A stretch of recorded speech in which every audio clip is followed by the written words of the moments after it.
삶이 혹여나 내일 끝난데도 너는 너무 두려워 마라. 너는 그저 매일 주어지는 하루를 감사히 하며 그 시간을 보내면 된다. 너는 그 하루 속에서 너의 영이 바라던 모든 것을 구할 수 있다. 세상 사람들이 그토록 탐하는 돈이라는 것이 결국 나의 대체물인 사랑의 상징 중 하나가 아닌가? 너의 하루 속에서 온전히 사랑에 머물 수 있다면 그것으로 충분하다. 너는 쾌락과 진정한 평화를 구분하지 못하느냐? 쾌락은 끝이 없고 영원한 갈증이다. 많은 중독자들이 그 늪에서 나오지 못한다. 그것은 마약에서부터 단순히 지금 너희가 보고 있는 이 작은 폰까지 마찬가지이다. 이것에서 너는 어떤 평화와 행복을 얻을 수 있는가? 너희가 그것을 보는 동안 주변의 사랑할 거리들을 놓치지 않던가? 너의 가족, 너의 연인, 너의 반려동물, 그리고 창밖에 보이는 풍경까지. 너는 삶이라고 불리는 귀중한 선물들을 너의 손에 있는 작은 화면으로 대체하게 된다. 때론 너희가 하고 있는 일들이 너무나 괴롭다고 너무 투덜거리지 마라. 너희가 설령 모든 것이 주어져서 그것들을 하지 않게 된다고 하더라도 너는 그때를 그리워하게 될지어니. 왜냐하면 너는 사실 그것들을 하는 것을 좋아하며 즐기지 않느냐? 너희가 스스로 그것을 하고 싶다. 그것을 좋아한다고 해놓고는 이제 너는 스스로 괴롭다고만 한다. 너의 어릴 때를 떠올려 보라. 작은 세발 자전거를 탈 때 온 세상의 즐거움을 느끼던 너는 이제는 수십억의 슈퍼카를 타도 너는 그때의 즐거움을 다시 느끼지 못한다. 설령 잠깐이라도 그때의 기쁨을 느낀다고 하여도 다시 금방 질리게 된다. 마찬가지로 지금의 너는 스스로 좋아서 시작한 일을 어리석은 비교의 눈으로 자신을 보며 하찮다고 한다. 그런 마음으로 어떻게 더 자신을 표현하겠는가? 그런 식으로는 너의 삶에서 너희가 좋아하는 것들을 더 잘하게 되는 것은 어려운 일이 되지 않겠는가?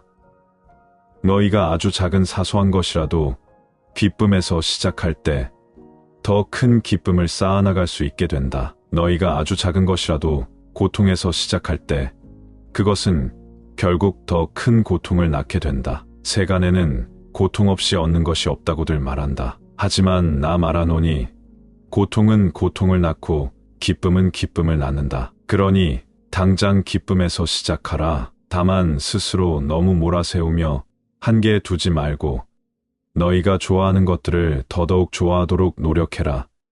기쁨 속에서 너의 삶을 쌓아가라. 다른 모든 것들이 주어진 것처럼 보이는 자들을 너무 부러워 마라. 너희 시대에는 사람보다 돈을 사랑하는 시대이니 결코 그들은 참 사랑을 경험하지 못할 것이다. 너희들이 일상에서 가지는 조건 없는 사랑의 경험을 그들은 결코 하지 못한다. 왜냐하면 그들을 사랑한다고 오는 사람들은 그들 자체를 사랑하기보다는 그들의 돈을 사랑하기 때문이다. 정녕 진정으로 나의 사랑을 경험한다는 것을 그들은 알기 어려우니 어그러진 그들의 영혼은 더 강한 힘을 얻어야만, 자신이 그렇게 해야만 나의 사랑받을 거라고 착각한다.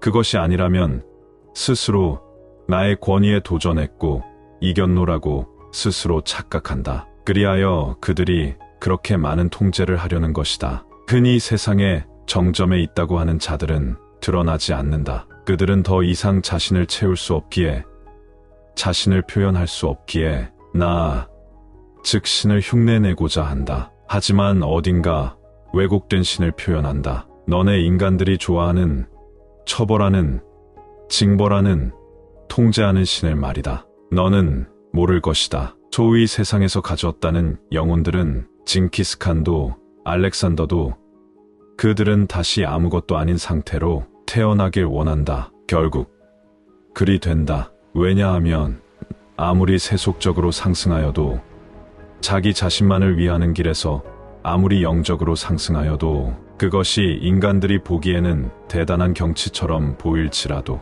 사랑이 결여된 영들은 더 이상 내가 되지 못하고 한계에 부딪힌다. 오직 자신만을 위해 봉사하는 길은 언제나 다른 자신들을 수용하지 못하면, 즉 사랑이 결여되면 그들은 다시 돌아간다.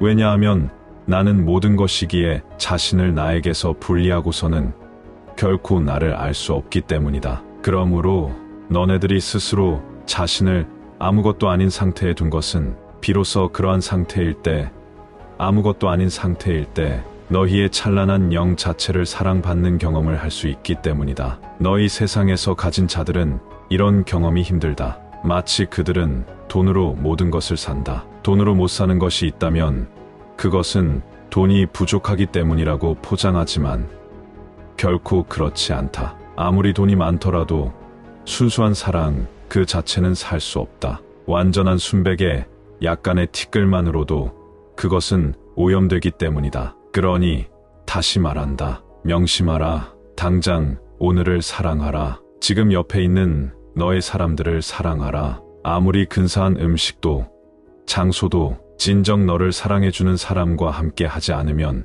의미가 없다. 과학에 살이 찐 인류의 영은 진정한 가치를 잃어버렸다. 영적 비만자들은 결코 알지 못하고 얻지 못하는 것이 너에게 있으니, 결코 사지 못하는 것이 너에게 있으니 지금 당장 오늘을 소중히 하고 감사하라. 그러면 내가 그보다 더 주지 않겠느냐? 너는 겉만 실하고 속은 공허한 그런 자가 되기 바라는가? 너의 영은 썩어가는데 사람들의 칭송이나 속세의 영광이 무슨 소용이더냐? 인간의 생이라는 티끌이라는 시간 동안 무엇을 더 움켜쥐려고 하는가? 그저 더 사랑을 표현하고 감사하라. 그러지 않으면 이 티끌이라는 시간보다 훨씬 더 긴 시간을 후회하리라. 그저 이 과정을 즐겨라. 완전함 그 자체에서는 아무런 즐거움이 없다. 천사들도 어떤 면에서는 너희들을 부러워한다. 나의 대리물이 없이는 나의 속성인 기쁨, 사랑, 평화를 제대로 체험할 수 없기 때문이다. 너네 세상에 나오는 게임들을 보면 장애물이 있고 룰이 있다. 그런 상태에서야만 게임이 재미있는 것이다. 아무런 제한이 없는 게임은 더 이상 게임이 아니다. 룰이 없는 게임을 상상해 볼 수 있겠느냐? 너는 너 스스로 이 게임에 참가하기로 해놓고 투덜거리느냐? 그래봤자 게임일 뿐이다. 나를 알기 위한 게임. 인생이라는 거대한 놀이, 하나의 음악, 하나의 꿈. 그 꿈에서 너는 나를 알고 다시 나로 깨어난다. 그것 말고 없다.